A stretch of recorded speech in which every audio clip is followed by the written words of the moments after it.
Arctic polar bears are facing near extinction by the end of the century if the sea ice they depend on continues to disappear. That's the stark warning from a new study looking at the long-term future of the bears as greenhouse gas emissions contribute to the melting of the bears' frozen hunting grounds. Our science correspondent Victoria Gill has the story. They are the poster species for climate change. Predators that depend on a fragile, transient hunting ground, the Arctic sea ice. And this study has shown that polar bears' survival is tied to that ice. The scientists used models based on satellite data to forecast sea ice decline in the Arctic over the coming decades. That enabled them to predict a future tipping point, to create a timeline for when the frozen hunting season will be too short for the bears to fatten up before the summer.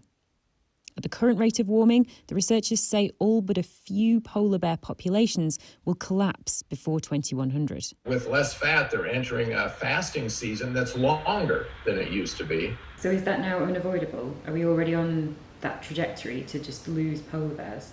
The trajectory that we're on now is not a good one. But if society gets its act together globally, we can halt global warming in time to save polar bears. And if we do, we'll benefit the rest of life on Earth, including ourselves. The consequences of climate change are already playing out in the Arctic landscape.